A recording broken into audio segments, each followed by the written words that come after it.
Thanks for tuning in to the XFO Intelligence podcast, Complex Q series.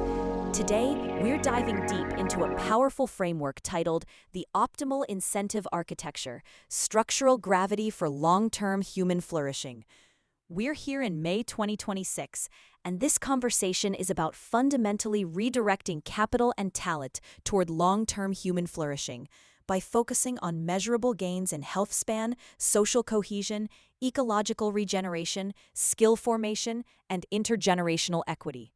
Here's the key idea. We don't need to rely on moral appeals or top-down regulation. Instead, a coupled, multi-layered incentive architecture can make patient, regenerative strategies the most financially rational, legally protected, and career-advancing option. We start with the core diagnosis. Capital and talent often chase short-term gains. Why? The current system rewards quarterly results and liquid assets.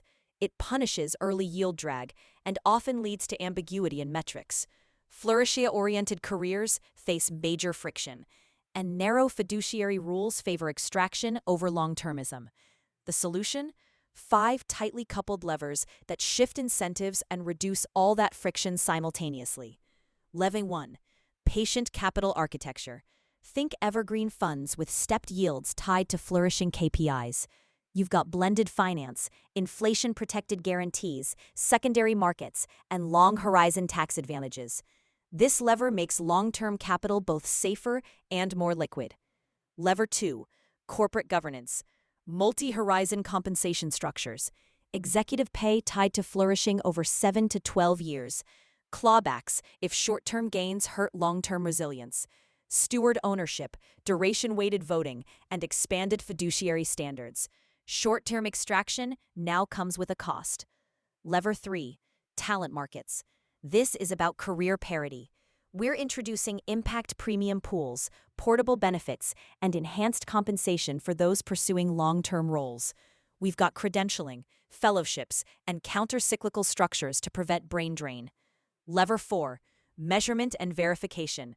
We're building hardened, actionable metrics with AI, IoT, and independent audits.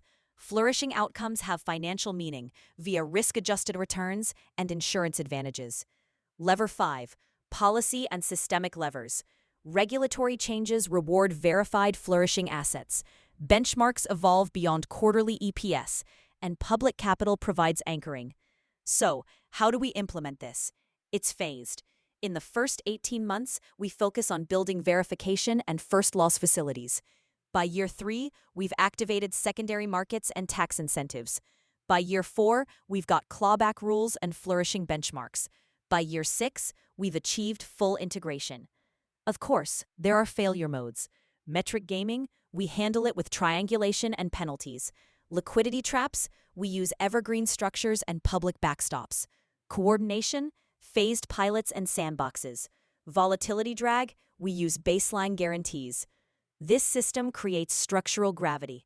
Compensation, fiduciary duty, liquidity, all pulling in the direction of flourishing. Once key thresholds are crossed, the system becomes self-reinforcing. Reversals become costly. What used to be a peripheral effort now becomes a mainstream, competitively advantaged strategy. Thanks for listening to this episode of the Complex Q series. If you found it useful, please like, share, and subscribe. And if you have feedback or want more info about our new Thought Leadership on Demand service, email us at xfointelligence@gmail.com. We'll see you next time as we continue to explore pathways to long-term human flourishing.